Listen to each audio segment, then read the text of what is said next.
a student doing a startup project and leaving it after the college is actually not a loss. He become a fantastic employee.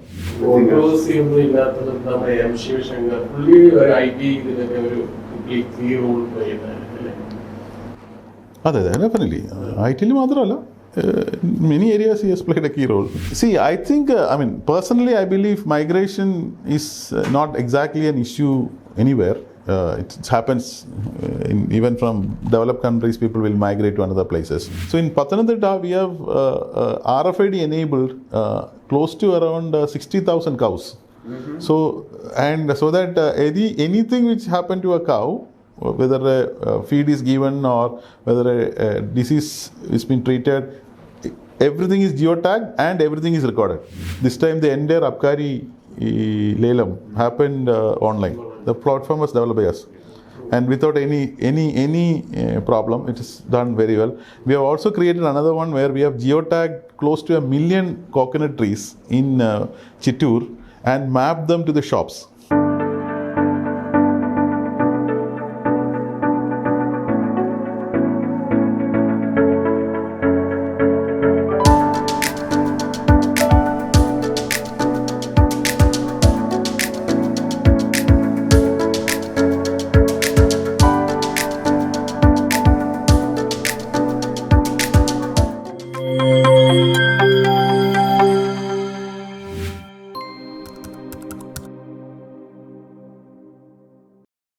Digital university is actually not a virtual university, right? It's primarily focusing on creating the talent in the digital space.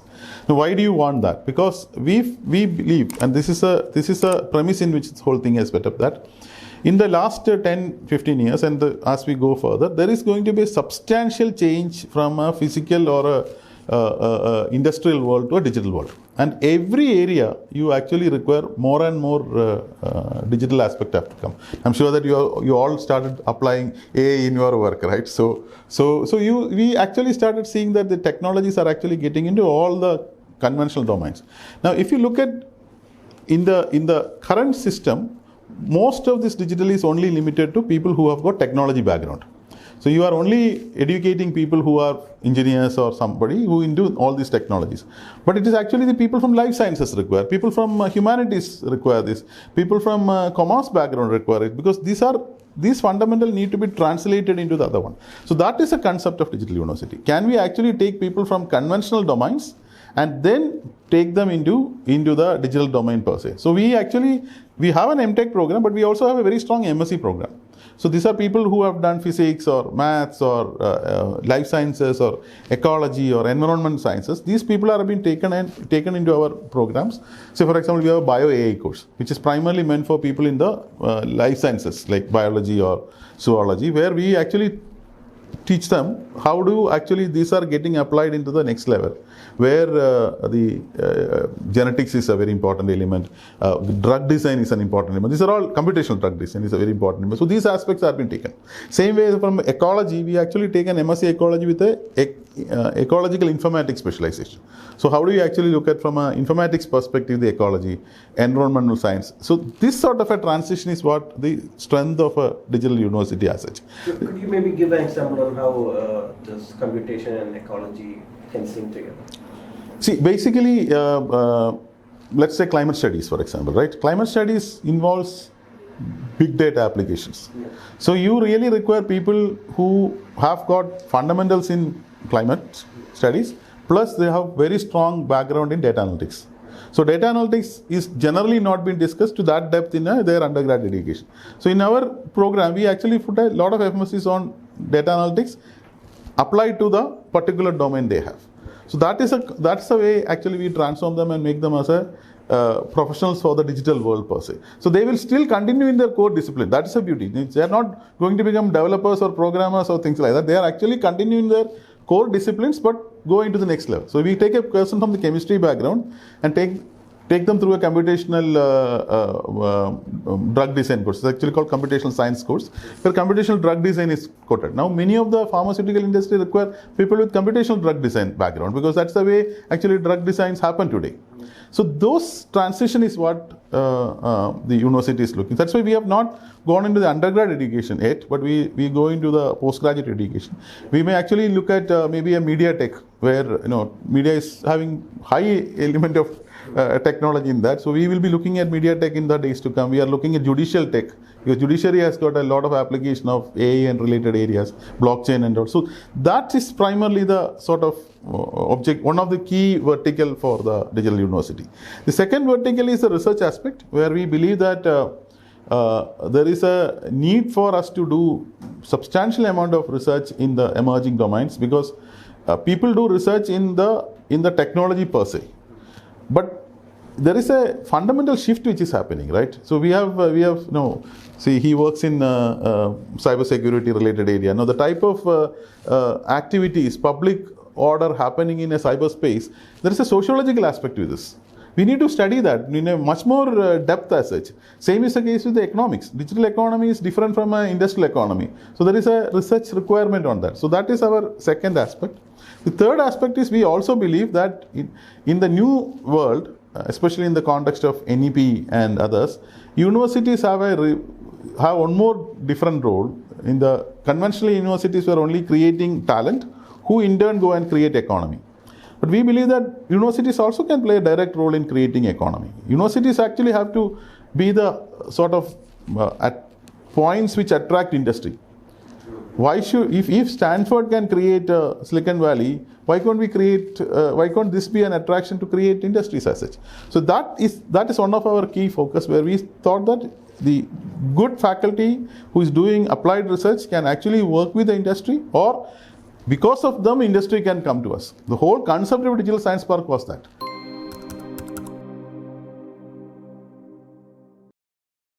You see, we have one of the larger industry what we have done is in the graphene, where we did it in we are doing it in three stages. The first stage is on the applied research side, where Tata Steel is the partner.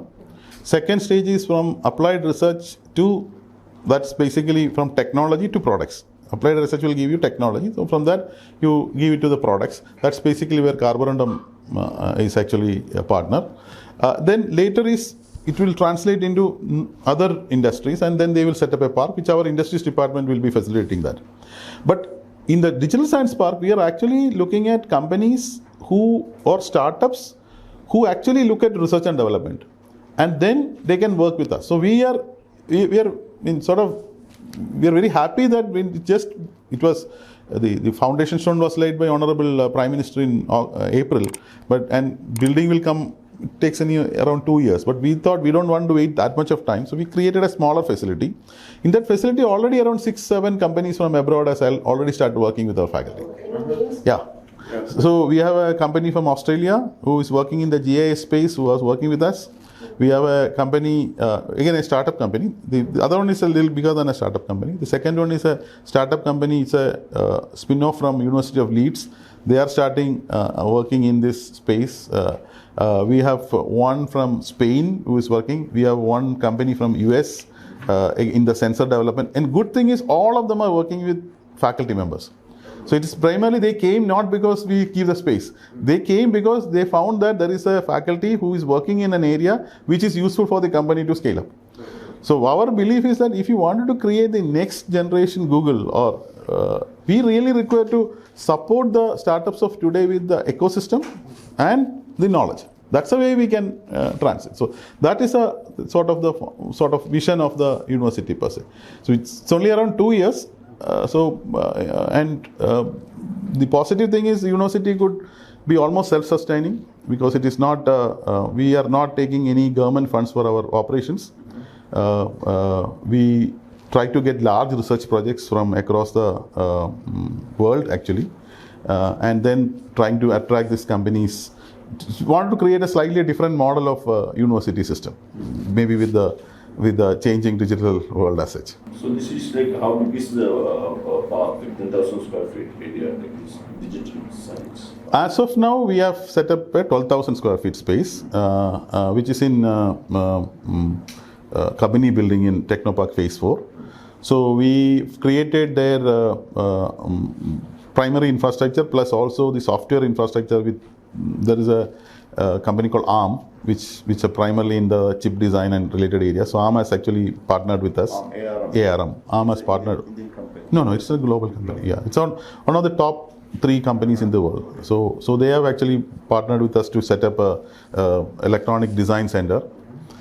So that is available for startups and early researchers to work on. So that is there. So we are actually looking at other partnerships. Discussions are happening with NVIDIA and few others to come out with good infrastructure for that. So that was primarily the whole concept. But when the digital science park is fully functional, you will have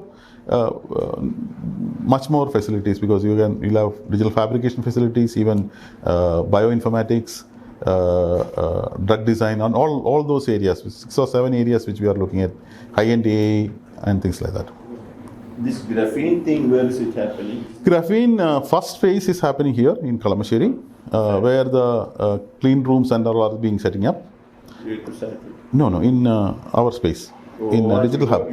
Digital hub. Digital hub area. So this is jointly done by funding came from 3 agencies: Government of India, Government of Kerala, and Tata Steel. And operation is actually managed by Digital University, CMET, which is a Government of India institution, and Tata Steel. So 3 together we are, because they take the research out into the product. The second phase, which is a larger one, that is actually coming most probably in Ottapalam, in the Defence Park, which is a much bigger area, because it's a 3-acre area to set up the pilot production facility. And then after that, the Industries Department will set up a materials park, again perhaps in Ottapalam itself. So you said about MIT. MIT was conducting a course with in tandem with startup. Yes, it's still continuing. So how about Digital University? Do you have any such understanding with foreign universities? Yes, we have tied up with 3 top universities. Oxford, number 1, world number 1. In fact, our graphene ecosystem is actually supported by them. Again, we don't publicize, but Professor Sir Andrew Grimm, the inventor of graphene, Nobel laureate, is actually a visiting professor with us. Okay. Yes. So he is a visiting professor with us, because he actually guides us in the graphene. Because when you wanted to create a world-class ecosystem, we should have world-class people, right? So that was the idea. So Oxford is one. We have tied up with University of Edinburgh. Again, Edinburgh, we are working out. We are seeking their support to set up this digital science park, and their professors also may come for sabbaticals here. And then with University of Manchester. So, in fact, Professor Andrew Grimm is from University of Manchester, because that's where graphene is invented. So these are the 3 major universities which we have tied up. But in addition to that, other tie-ups are there with. We have a joint project which we had with the University of Southampton earlier. We had one project with University of Leeds, which we jointly bid and got from I think UK Pact funding. We are also now looking at some of the US universities on the partnership. Basically, we are looking at areas where we have mutual collaboration. It's not like it's not only one way, where we can also be working together very closely with them with their faculty as such. So like in the research and development? Yes. Any such research is happening? Yeah, in the graphene side, we are working very closely with them. In fact, we have faculty members who have done postdoctoral in those universities. So that's one good thing with Digital University, that we are able to attract actually global talent, Indians, not necessarily Malayalis, but Indians, but they have actually had their education in some of the top universities to join our faculty.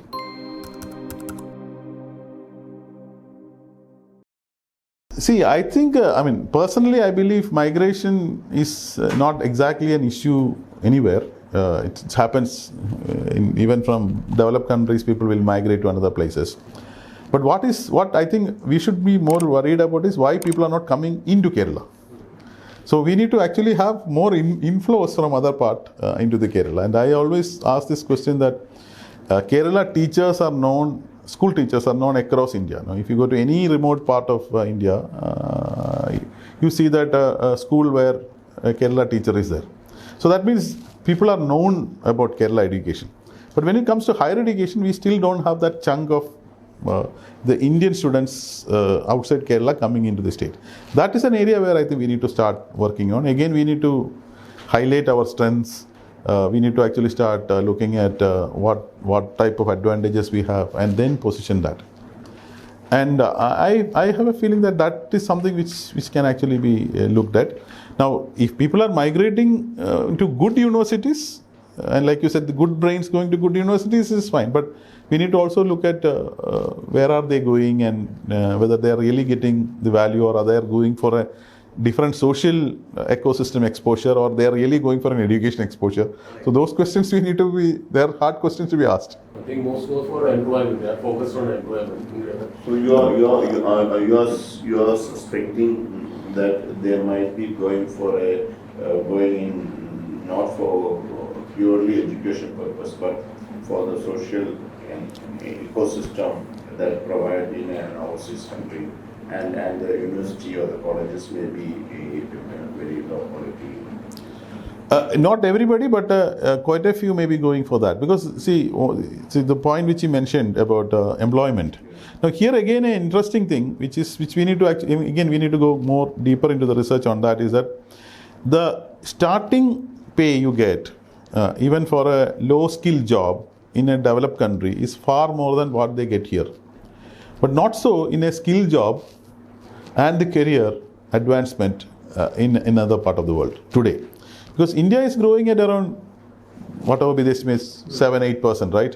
And any day when a country is growing at that, you have so many opportunities are there. So when you are really going to the high-end skills and all, we still have a lot of opportunities in the country. But if you look at low-end jobs where they will go and start working on, and there obviously the pay difference is very, very high. But when you go higher end, the pay difference, especially when you compare to the type of social security and other systems which we have, is not very attractive as such. People are migrating back on that. But the other side, yes. And then there is also that social freedom which you get, which is also could be a major reason why people are moving out. For a particular age group only. Yes, correct. That's for that age group. But the other thing, like people going to MIT or Oxford, that used to happen in the past also. That continues to happen. But this reason that employment or social security, we will come to know when foreign universities start operation in Indian soil. No? So if you see that will stop migration, then my hypothesis is wrong.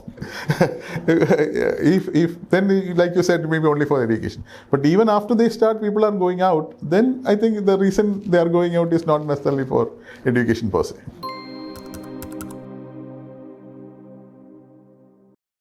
We are good at hardware startups and we are not good at software. What is your is that correct? It is not exactly correct. We see basically software startups have comparatively footloose startups. They can easily migrate from one place to another place, right? So they actually go to places where there is an easier money available, right? So partially it is right, because in the early stages, I used to say that in the early stages that we are like a nursery. We actually bring a person and then they go to a school or a college in another state as such. So we wanted to stem that. So many of our good startups in the country, they actually started their early operations here and then they moved out. There are people from Kerala who are driving that. See, for example, even Fresh to Home is a classic example. They started by completely Malayali founders, but they operate primarily from Bangalore, and even though their physical operation have quite a bit in Kerala as such. So the easiness of getting venture fund is still higher in other states, especially when it comes to software startups. But hardware startups require a completely different ecosystem, and that ecosystem is not very easy to build. So that's a focus-wise. We have actually said that okay, we will create that. So we created the early prototyping, complete ecosystem, have tied up with MIT to set up fab labs, so that people who are into the hardware can actually almost like a zero cost, they are able to develop on their products and things like that. And they stick to the space. Yes, we still have a challenges of supply chains compared to some of the other areas, but that's getting addressed. So we have a reasonably booming hardware startups which are coming. In fact, Gen Robotics is a good case because very few startups in the country has become profitable and value growth in a very short period of time. So within a year, they could actually come out with the product and they can really grow. There are other examples also. So that actually is our forte. So high tech, deep tech, hard tech. These areas, I think Kerala really have a strength, and this whole concept of digital science park, which we are now speaking about as part of digital university, etc., is primarily to take it to that level. Also, another perception that's prevalent today is that Kerala government seems to be using these image of startups or the startup culture as a means to disguise the fact that there is unemployment in the states. So, what's your response to that? See, startups and unemployment are completely two different things by my perception, because the startups generally create a lot of value and employment comes later. So, see, we have around 6,000 startups perhaps, and they must have created little lesser than 100,000 jobs. So, but maybe an SME industry may create much more jobs, right? So that way, it is not really only job creation. Job creation is one aspect of it, but it's more of a value creation. So I don't think these two are. Personally, I don't think they. Are we glamorizing startup culture so much in order to maybe hide the fact that in the traditional ecosystem there aren't enough jobs to go around? I don't think so, because see, again, if you look at the number of SMEs in the state and the number of startups, the percentage of startups is very small. And not only here, even in the country also it's like that, right? You have around, I think 66 million or something of SMEs. We have only around 60,000 or maybe 80,000 startups. So this comparison is not really a right thing. But the value which some of the startups bring in, and the amount of investment which has come to startups compared to SMEs, is actually significant. No. Because one of the reasons is that private investment in startups comes in multiple ways. It's not only the owner who puts the money. It's a lot of investors put the money. But in case of an SME, it's a bank funding or the owner puts the money. The private capital generally doesn't happen in the early stages. Maybe a private equity may happen when it grows, but not at the early stage. So the capital wise, if you take, the investment happening in a startup is far more than what is happening in the other space as such. Also, you had mentioned that people who are slightly talented in coding and other programming, they migrate to Bangalore and maybe Hyderabad because the prospects of employment are higher there, and also the chances of getting investments into their ventures. So why haven't we, in knowing this fact, why haven't we given the same kind of impetus to your traditional ITI-led centers, like for hardware stuff? No, I didn't say that people migrate for the jobs. Yeah. But I said that if I'm looking at creating a asset-light startup, the funding ecosystem available in some of the growth centers in the country is different. Yeah. Because So that actually makes some of the startups to move out.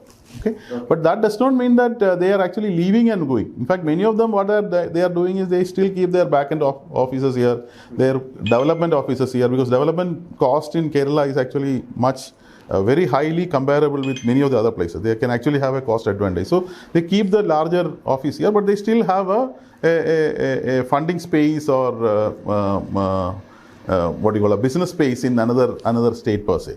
That happens even outside the country also, right? Some of the big names which you see, they actually have their funding is not coming from India. They actually created their offices outside India to bring it. So that this happens across the world. But what we have done this was happening. But what we have done, we have actually took this as a metric, saying that, okay, let me see how many startups get retained here, and how do I bring more startups from outside here. That was actually a metric which Startup Mission has actually worked on. So we try to create support systems, infrastructure. As far as software startup, the infrastructure may be like high-end softwares which they can work on, computing power which they have to. These are all things which we have provided. I don't think too many states actually provide such things. You know, if somebody wanted to work on AI solutions and something similar to Gen AI and all, and they wanted GPU machines, we are providing that. So people can actually, because it may be difficult for somebody to afford by themselves in an early stage. So such infrastructure we are actually providing, and I don't think we have not marketed this that well.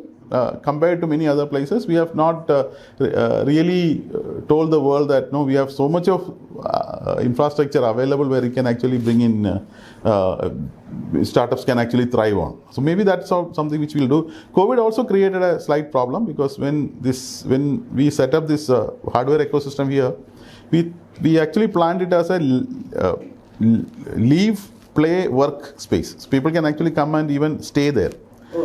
So this may be one of the ecosystem where people can even stay and work on. But our idea was that many of the hardware startup ecosystems in the country, as such, we don't have an ecosystem in the country. So many of them are sort of spread across the country. They can actually come here, use this facility, and then if they feel that they can actually grow here, they can actually migrate to one of the industry park and then grow. So this was the model which we actually thought of. Has it been implemented, or? The infrastructure is getting ready, and we also have through IIITMK or the Digital University, we have also brought in a few large startups from other parts of the country also into the ecosystem. So Maker Village is actually being used by them. Some of them use in virtual mode, some of them uses physical spaces also. But this is something which we will go further. We will do it in a bigger manner, because now that COVID is sort of done, this is an area where, because this ecosystem of the entire digital fabrication, electronic fabrication at one place, we don't have anywhere in the country. Hyderabad T-Works is coming up, but we have a sort of a first mover advantage, so we can actually leverage on that. So But some how- big companies will come, so some big companies. It can be, no, it's not necessarily big companies. It can be reasonably mature startups in other part who actually wanted infrastructure to develop their products, go into the next layer. They can come, and we have quite sophisticated machines here.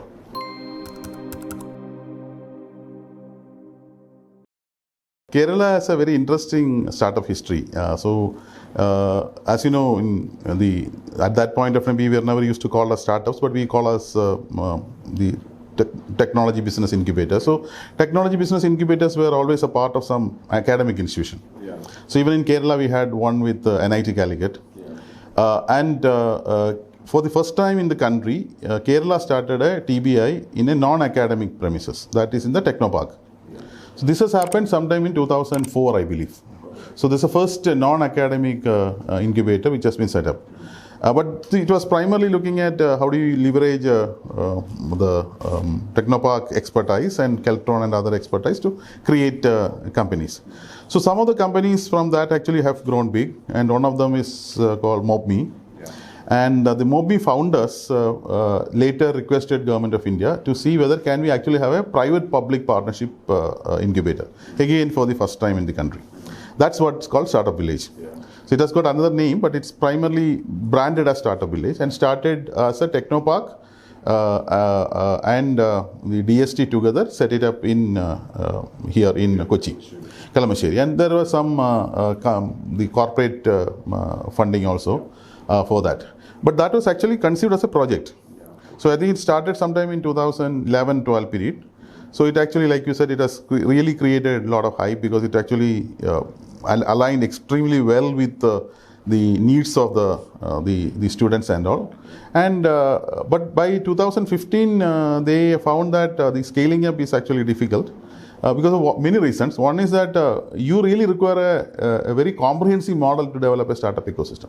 If you look at across the country or perhaps across the world, startups are always being promoted by the industry. See, if you look at Bangalore or Hyderabad or NCR region or Mumbai, it's the conventional industries which actually drive that.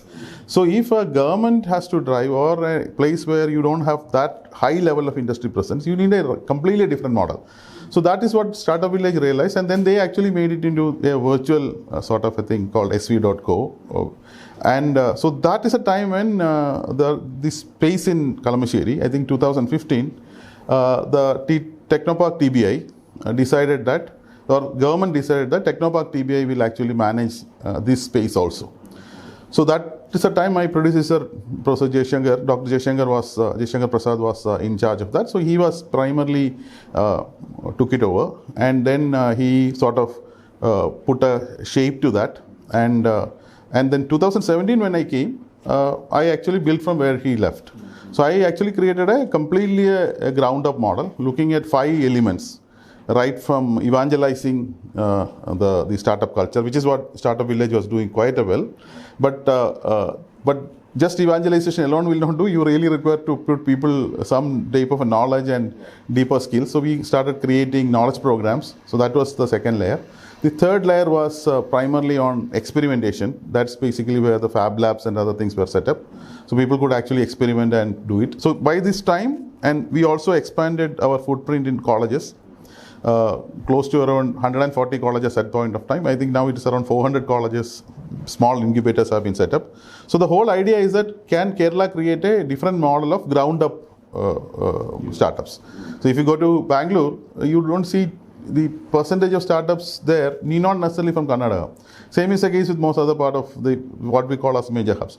But Kerala it is not so. We have most of the startups are from Kerala itself. So we actually created this sort of a ground up model. And then we also started saying that, okay, let's not focus only on colleges. We'll also look at people who have got experience, people who are working in corporates who wanted to come. So we need to create other models. So we started creating support for funds. We started linking with a lot of other entities across the country to bring CSR funds. So that was, so the first 3 layers is primarily evangelization, knowledge and experimentation. Next 3 was primarily on the incubation, the launch and development. So this model is what I've tried, and we also try to give sort of exposure to the startups in international arenas and things like that.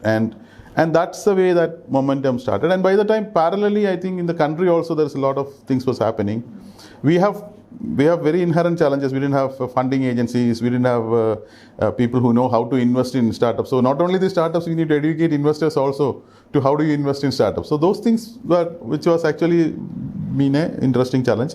But I think now that has gone to the next layer. Now it is actually ready to fly. Mm-hmm. But initially we also made the mistake of putting too much focus on students startups, and then what we have seen is they spend some time there, they enjoy themselves, and then when they get a good job, they may create this startup as a stepping stone for their career in it.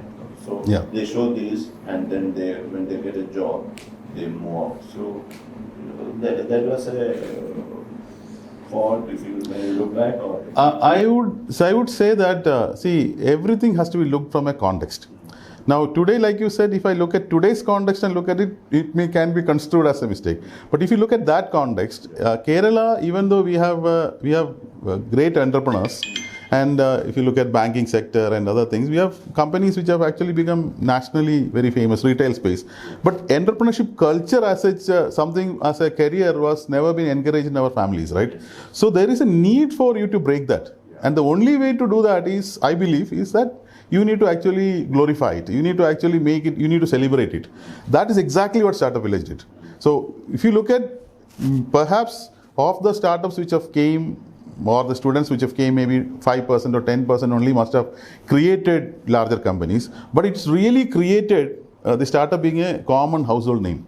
And parents started saying that, okay, taking up a startup is not a bad thing. You can. So that way it actually made a big difference, so that we could build on the top of it. So that breaking that barrier or a cultural change, Startup Village has done really a great job. It has brought a lot of confidence to the children who are coming.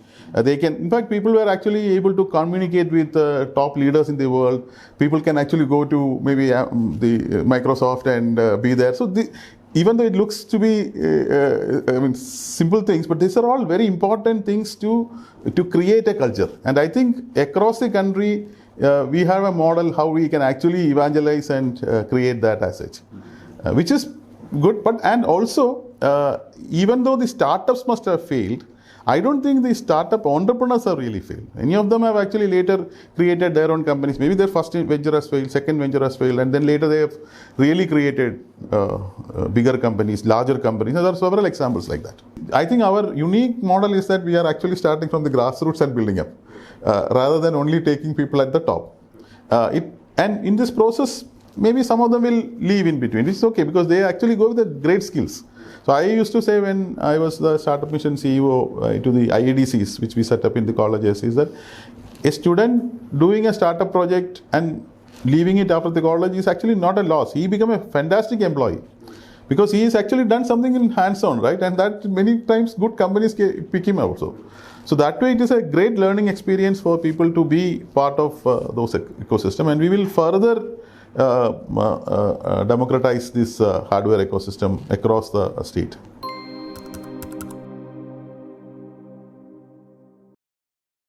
It's a I think it's a very successful model. I cannot give you the numbers because you should ask the current CEO. So we looked at saying that the startups actually require funding because they come with ideas, and many of their ideas become profitable in a longer period of time. So conventionally, we know about how to fund a profitable venture or an asset-heavy venture. Banks are there and the ecosystem is ready for that. But when it's an asset-light venture, when there is ideas, the only way is somebody who is ready to take the risk. That's what we generally call as angel funds and later VC funds. So angel funds is the first level. So we didn't have too many angel funds here other than some small angel groups. So we start thinking about how do you do it. So we thought that we will bring and invite angels from other part of the country to come here. But if you want them to come here, there is some incentive has to be there. So that's where this whole concept of a fund of fund, which you mentioned, has actually created. So fund of fund is actually an interesting idea because we are actually putting a money from the government into a fund. Government becomes, or the Startup Mission becomes a partner in a larger fund with a condition that whatever we put, twice of that money has to come to Kerala startups. But more important thing is, let's assume that it is a 500 crore corpus. So state government we put a ceiling that we will not put more than 25%. We never put so much of amount. We put, let's say, 10 crores. Now we say that when we put 10 crores, 20 crores have to come to Kerala-based companies.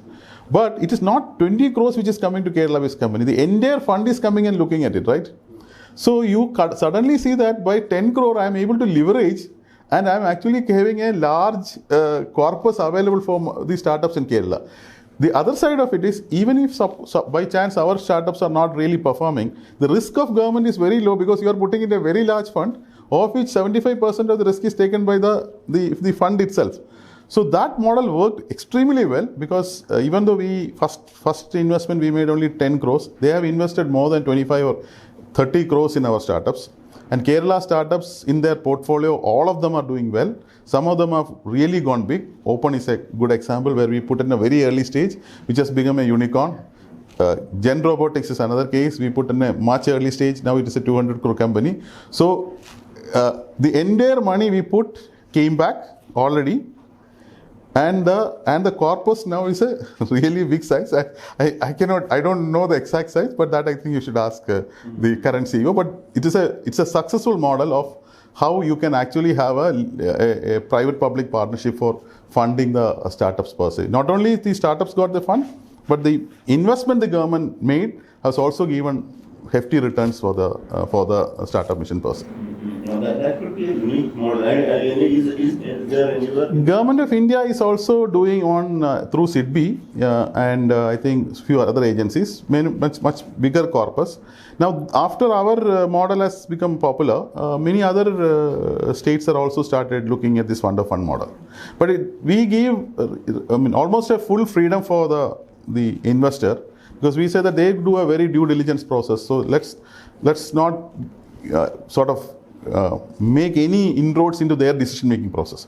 What as state we did was, we actually marshal the startups curated them, trained them, and put them in front of these investors. Now the investor has to take a decision whether to invest or not. And we have actually we have invested in through this we have invested in space companies, and some of them are actually becoming very big. In fact, the country's the first private launch pad is by a company which is based in Chennai, who also started an office in Kerala.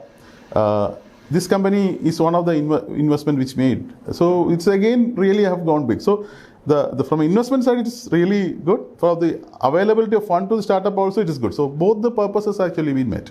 But how come you invested in this Chennai company? They came to Kerala. They are actually started their operations in Kerala. Because that's a condition that if you want to have, you have to have operations in Kerala. We should have a GST registration in Kerala. We should have X number of people who are working in Kerala. So this is also one of the ways of bringing startups from other places to Kerala as such.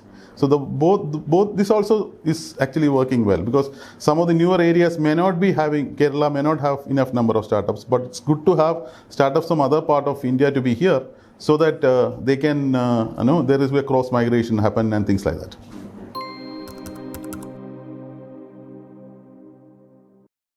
So now the new policy is being in the works, in the draft IT policy here. What can be expected? Big reform kind of steps in the other than the usual. So one, of course, is it looks at the next stage of e-governance, where we started looking at how do we use newer technologies for better citizen service, even optimization of resources. See, in Digital University actually provide the platform for the entire planning of the state, called Plan Space. Yeah. So now we have actually modified it with AI elements in that. So even we can identify the losses or in the planning process where there are two departments, is the similar schemes are there. All those things at a beneficiary level, you can drill down and find out. So such solutions are required into optimizing the government process. So first stage of e-governance is you provide government services to citizens. Second stage is primarily where you wanted to optimize the government processes. Government become more efficient in its own spending, etc. The third stage is basically where you try to optimize for the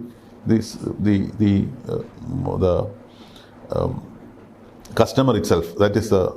For example, one project which we are doing for the Animal Husbandry Department is primarily to see how digital can be used to make Kerala self-sufficient in milk. So it looks to be a little strange, but the idea is that the only way, there are 2-3 ways you can make it. One is you can have better breeds coming in. Second is you have more number of animals coming in. So when more number of animals comes, it's an overhead for the farmer. So how do I increase the productivity of an animal? So the only way you can make a productivity of animal is that you need to ensure that every next offspring is superior than the previous offspring. Right? That's the only way you can do that. And in the past, we have no way of actually matching we cannot have a herd book managed in a physical manner. So digital actually do that. So in Pathanamthitta, we have RFID enabled close to around 60,000 cows. Mm-hmm. So that anything which happened to a cow, whether a feed is given or whether a disease is been treated, everything is geotagged and everything is recorded. So we know that all those cows are going to give the better offsprings, because we will have the whole process of its breeding managed through a digital system. So this is again nationally a very model project, and state may extend it to the entire cattle population in the state per se. So such areas in the policy also speaks about how do you actually use the technology to the next level as such.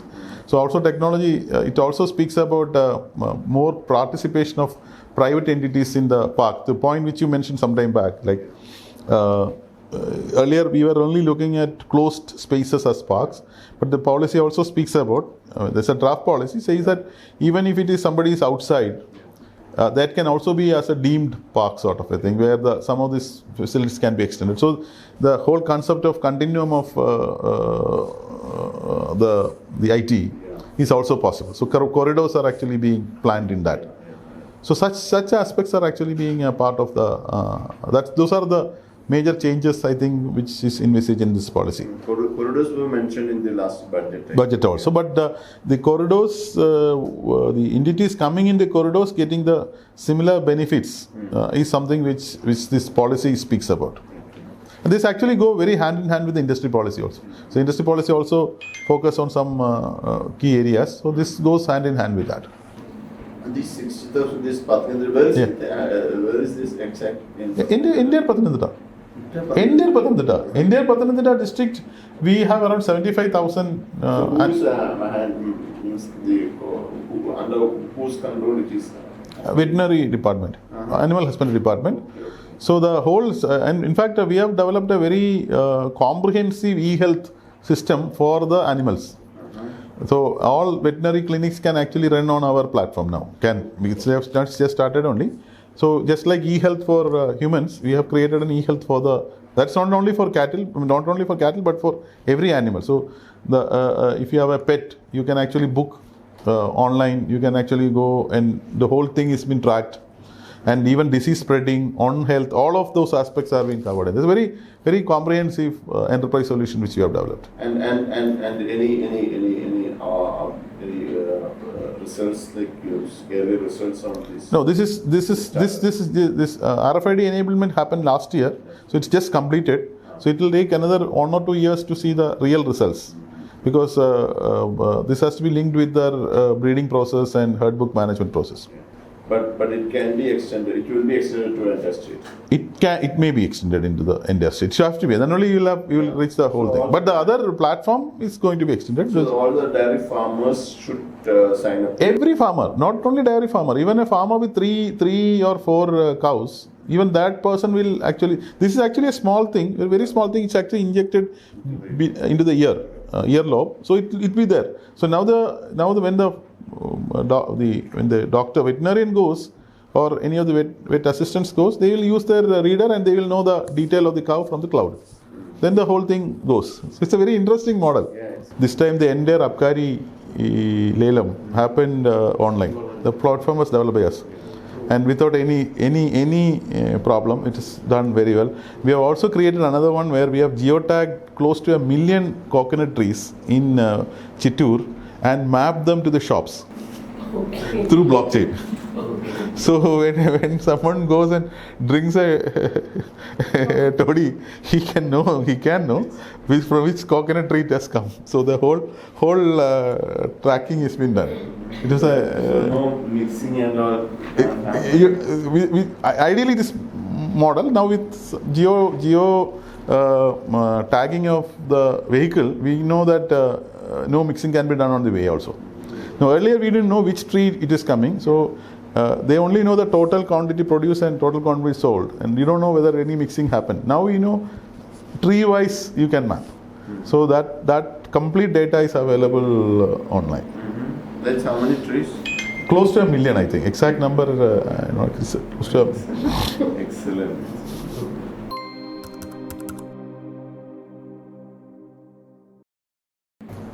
So we have these software parks, IT parks. So you have the techno park, and you have this cyber park in Qualified.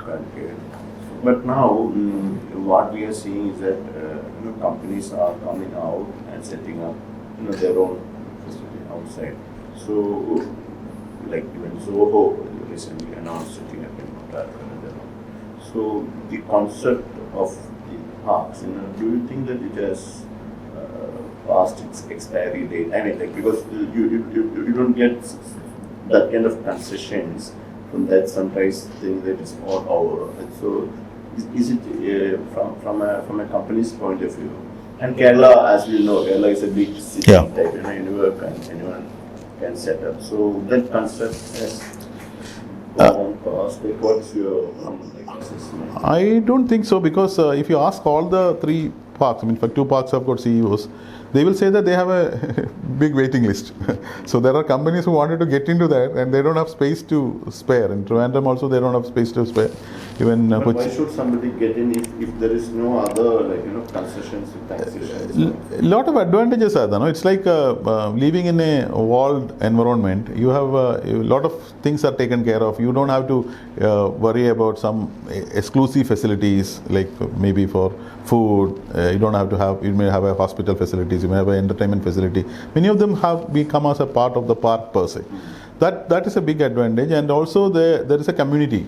So especially for mid-size or a smaller companies, being a part of a community is very, very important, because that actually ensures that there is a cross-learning happens. So that way the park provides that environment.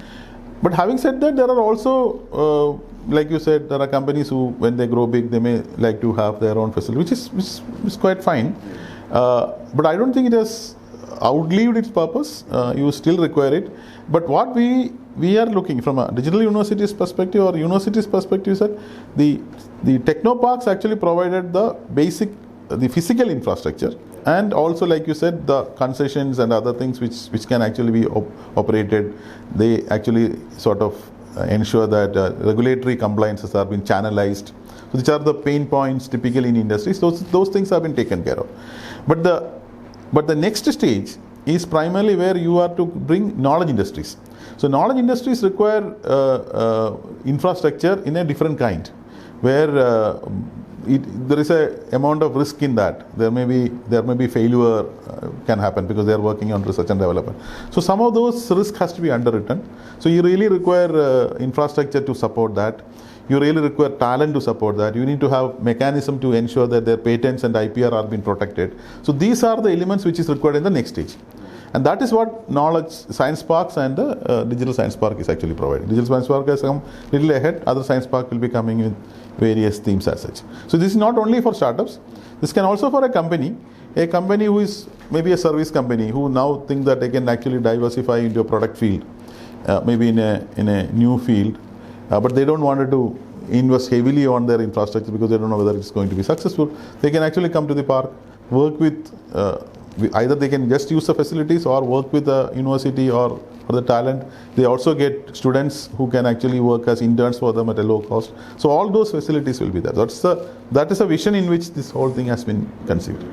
Can we say that that we all know that we missed the first best, in the sense we had the first part, but then we missed all the boom, and then the second best. So now that this knowledge and science pack and all, like we are getting ready to get into this best, that we as you mentioned, that we are the first person to lead there and then take the next ride. Can we say that confidently? Yes, because of 2-3 reasons. One is I don't fully agree that we missed the first best. Even though if you look at the data, you'll see that Bangalore's export is so large compared to what we have. Even though Kerala has a very large chunk of IT professionals in the country, our export number doesn't tally with that. So that is a fact. One of the reason is that if you look at the IT industry is actually being driven by conventional industries. People from the conventional industries went and actually started most of the first generation IT industries. And then there is a reinforcing effect. We didn't have that sort of a conventional large industries in Kerala, nor we didn't have too many research organizations. In fact, if you look at Bangalore, quite a bit have been driven by the people who came out of their multitude of research institutions there, and they created the first wave of growth. Now, when you come to knowledge, we have an advantage that we have the several research institutions who can actually partner with us. So, we don't speak this so big, but think about the success of Thermo Penpol. Because we had Sri Chitra, that's why the Thermo Penpol actually got formed. So, there is also TTK which also created products from the Sri Chitra. So, we have some strong research institutions, because in 70s government invested in research institutions. We have not monetized all of them, their wealth. It is a time that we can do it. And the other advantage is the newer industry don't require too much of a geographical footprint. So we could never think about, in a 10,000 square feet space, I can actually create so many industries is unthinkable in the past. Now it is not so, because you can actually have a very small geographical footprint and you can really create large scale industries. So that way it is very well aligned with what Kerala's, what I can say, the previous world vulnerabilities. One of our vulnerabilities is that we didn't have too much of a space to offer, etc. So we can actually, when you move to high tech, we find that is quite possible, and I believe that making this sort of a gem and creating an R&D ecosystem and translating that R&D ecosystem into something feasible, if we do it properly, this can be a great game changer for the state in the days to come. So it can be Kerala's next 10 years, you can say it can be Kerala's decade. I know, I don't say Kerala's decade, but I believe that this aligns with what are our strengths, and some of our conventional vulnerabilities of economic development, especially in the industrial development, actually get addressed when you have high-tech industry. And if you look at the success of our existing companies, we have seen that companies who use technology has actually done very well. Whether it's Lendacare in here or Thermo there or Synthite, all of them are, or Agape, all of them are actually becoming great companies, right? And they all use technology. And once it comes to the technology, we actually have can actually play a good role. And with R&D being a strong element, this next gem can happen. And quite a bit of thing is happening in university ecosystem. Not only with digital university, we are very small, but if you take MG University or Kerala University or Calicut University, all of those universities now that momentum is happening, where you start looking at how do I translate my research into the products, linking with the industry. So I am very, very bullish on the knowledge economy can take shape, and a lot of industries can come into the Kerala per se. Synthite has tied up with Correct. In Geojit Center. Yeah. So you see this is going to be a trend going forward? Absolutely. Because now I think synthetic biology is an area where Synthite has, which is very aligned with both the university and Synthite per se. So such linkages are actually going to flourish. That is where we will actually create this sort of a foundation for our next leap. So right now we are putting in the foundation so that we can. I would say this way, we have actually put the foundations quite some time back. In fact, when 70s, exactly. That's the first way of change in Kerala, where we set up the research centers, and some of them actually become national research centers. Then we also have created, invested in social infrastructure quite a bit. So these two things, and the change in the global ecosystem where the industries are not anymore very, very large footprint industries, small footprint industries. So all these stars are now aligning. So that is a context in which this knowledge economy mission itself has been set up. So the idea is that, so one is you create knowledge industries, we have all the elements here. Second is, even the knowledge work can actually be taken by people without going out. So these two things can actually, if properly implemented, can actually make a good change. And like you rightly point out, the entire Kerala is an urban continuum, right? So you can actually beautifully work in Idiki, nice weather, and then started working on a nice bioinformatics project, which I don't think too many other part of India can do. But the only thing, as you said, we are not marketing it properly. Yeah, I think that's where I think media should help. Yeah.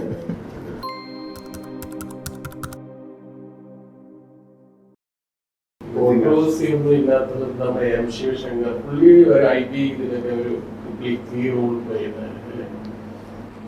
അതെ, definitely ഐ ടിയിൽ മാത്രമല്ല, many areas he has played a key role. IT സെക്ടറിലാണ്, IT principal secretary പല പ്രോജക്ട്സും കൊണ്ടുവരികയൊക്കെ ചെയ്തു.